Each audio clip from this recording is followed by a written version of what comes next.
Friends, जय माता दी। कैसे हैं आप सब? उम्मीद करती हूँ आप सभी बहुत अच्छे होंगे। बहुत बहुत स्वागत है आप सभी का मेरे चैनल पर एक नए ब्लॉग में। अभी ब्लॉग की शुरुआत कर रही हूँ फ्रेंड्स मैं शाम के टाइम से। तो मैं आई हूँ अपने गौशाला में और बाहर का जो मौसम है ना वो है एकदम से बारिश वाला। तो ऐसे में कुछ भी काम नहीं होगा। मौसम ने आजकल ना शाम का टाइम पकड़ा है।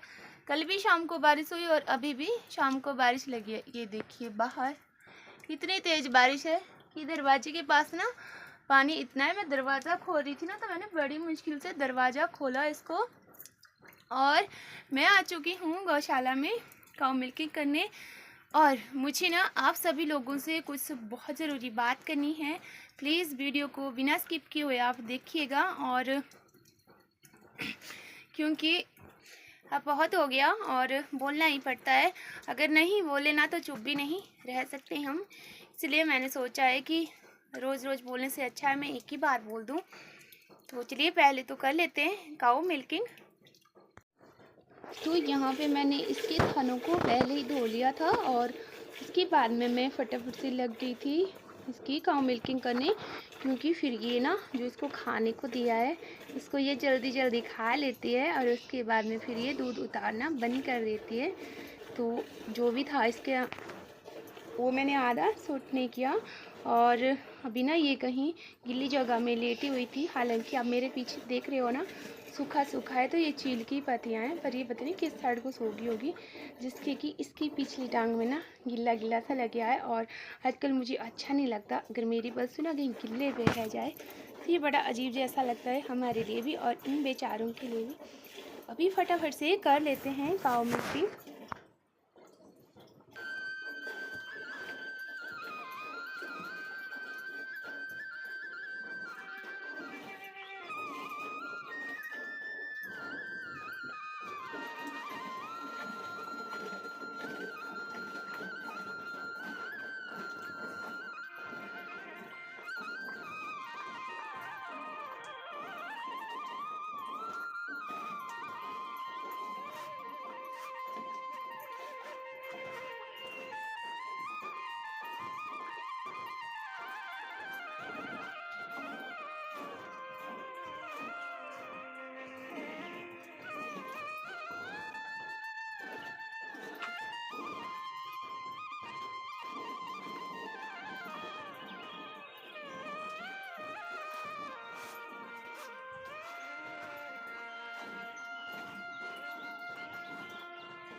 ये देखिए इसने अपने नाक में क्या लगा लिया।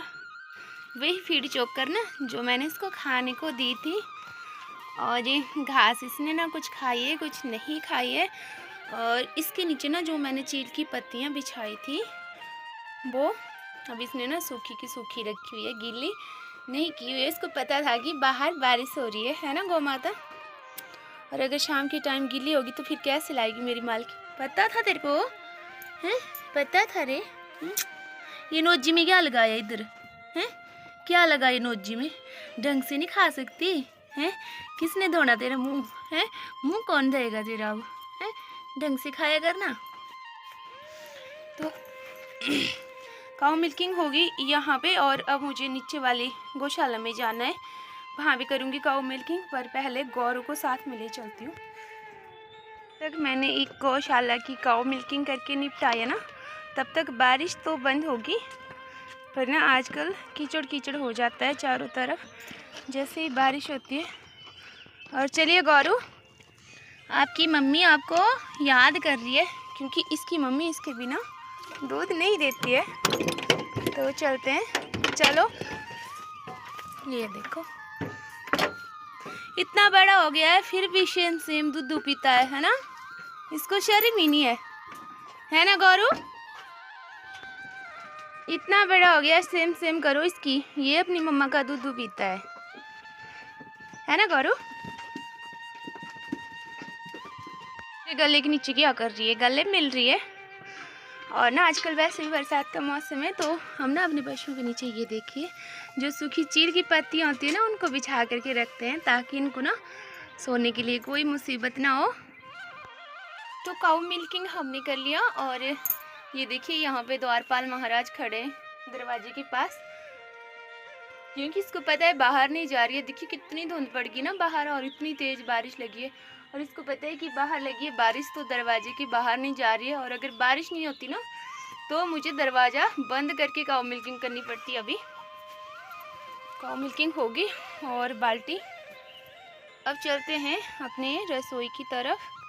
और सारे पशु ना अपनी अपनी जगह पे खड़े, मेरा बैल वहाँ पे, और किसी ने मुझे कहा भी था कि इतने बड़े बड़े सींग हैं इस बैल के, तो इसके ना और भी बड़े बड़े थे, पर ना ये छोटे करवा दिए अब, क्योंकि इसको ना इधर उधर करता था। तो और अभी चलती हूँ, अभी गाड़ी नहीं आई है, 5 बजे अभी, 5:15 5:20 पे आती है। और मेरा ना एक एक दिन ऐसे ही बेकार जा रहा है। सुबह थोड़ा सा काम करती हूँ तो दोपहर को बारिश, दोपहर को रुकती है तो शाम को बारिश। देखते हैं क्या होता है। और बकरियों के देखो अभी ना पेट इनके खाली हो चुके हैं, क्योंकि इनके पेट तभी भरते हैं जब इनको ना जंगल की तरफ भेजते हैं छोड़ने के लिए।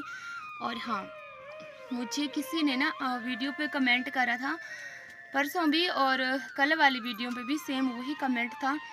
तो देखिए सबसे पहले बात तो ये है कि अगर मुझे ना कोई गलत कमेंट करता है ना, तो मैं उसको एक बार रिमूव करती हूँ और दूसरी बार मैं उसको हाइड ही कर देती हूँ, सीधा ब्लॉक ही कर देती हूँ। क्योंकि मुझे इधर उधर की जो भी टेंशन है ना मुझे नहीं लेनी है। मुझे अपने काम से बहुत ज़्यादा टेंशन होती है। दिन भर काम होता है, फिर शाम को थोड़ा बहुत टाइम मिलता है, फिर जा कर के मैं वीडियो की एडिट करती हूँ। कई बार 11:30 हो जाते हैं, कई बार 11:15 बज जाते हैं रात को वीडियो को एडिट करते करते। और दिन भर तो इतना ज़्यादा काम होता है कि हम ना इधर उधर देख भी नहीं सकते हैं।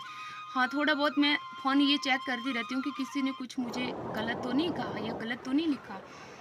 तो सबसे पहले बात ये कि उन्होंने मुझे कमेंट किया कि आप ना साड़ी पहन के ब्लॉग बनाया करो। आप मतलब उनका बोलने का जो तरीका है ना वो बिल्कुल गलत था, बिल्कुल गलत तरीके से उन्होंने कहा कि आप साड़ी पहन के ये ब्लॉग बनाया करो, ऐसा किया करो, वैसा किया करो। तो देखिए भैया, सबसे पहले तो बात ये है कि हमारे गांव में कोई साड़ी नहीं पहनता है। और हाँ, अगर शादी ब्याह कोई फंक्शन हो उसमें साड़ी पहन ली तो वो बात अलग है, वहाँ पे लग भी जाता है अच्छा कि नहीं साड़ी पहन के कोई जा रहा है तो चलो हम भी चलते हैं।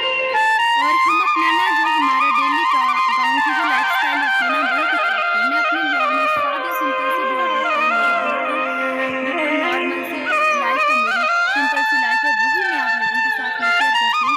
तो मैं साड़ी पहन करके आप लोगों को ब्लॉग नहीं बना सकती हूँ, और आपको पता है साड़ी पहनूंगी, साड़ी पहन करके मुझे ढेर सारे काम करने से घास काटना, गोबर उठाना, फिर हम जंगल में जाते हैं बकरियाँ लेकर के। आपको पता है साड़ी के साथ हम ये सब काम नहीं कर सकते। साड़ी पहन के ना ये सब काम हम कैसे करेंगे, नहीं कर पाएंगे ना। तो मैं जैसे मेरे सिंपल से ब्लॉग होते हैं डेली के, अगर आपको अच्छे लगते हैं तो आप देखो, और अगर आपको नहीं अच्छे लगते हैं तो प्लीज़ आप मत देखिए। मैं किसी को ज़बरदस्ती नहीं बोलती हूँ कि आप मेरे ब्लॉग देख ही लो। और हाँ, अब बोलना ज़रूरी है, चुप भी नहीं रह सकते और सहन भी नहीं कर सकते। कब तक सहन करना, कब तक चुप रहना? एक बार देखा, 2 बार देखा, बार बार देख करके चुप नहीं रह सकते हम, क्योंकि इन लोगों की ना आदत हो चुकी है दूसरों को डिमोटिवेट करना। तो ये कुछ अच्छे से कर नहीं सकते हैं, फिर ये दूसरों के लिए कुछ ना कुछ बकवास करते ही रहते हैं। और हमारे जो सब्सक्राइबर है ना वो बहुत अच्छे हैं, आपसे ज़्यादा अच्छे हैं। तो आपके एक कमेंट का जो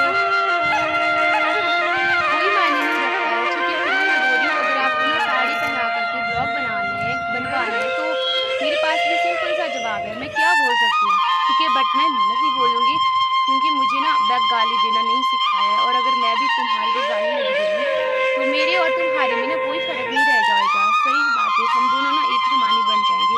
अब आप भाई है या बहन है मुझे नहीं पता, पर आप ना अलग अलग आईडीज यूज़ कर रहे हो डेली। यार मेरा पीछा छोड़ दो ना, काहे को जीने नहीं दे रहे हो? क्यों तंग करके रखा है आपने? क्यों? मुझे कुछ नहीं लेना आपसे, अपने मुझसे कुछ नहीं लेना, पर फिर भी आपको दूसरों की जो टांग है ना वो खींचने की आदत लगी रहती है। साड़ी मेरे पास है नहीं, तो मैं साड़ी वाला ब्लॉग आपको बना करके दिखा नहीं सकती, और ना ही हम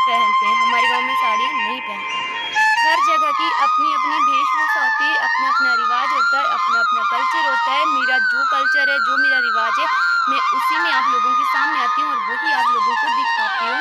अगर आपको पसंद है फिर भी कह रही हूँ देखो, नहीं देखना मत देखो, कोई ज़बरदस्ती नहीं है, बट आप किसी को गाली मत दो, ये आपको किसी ने हक नहीं दिया हुआ है, ठीक है?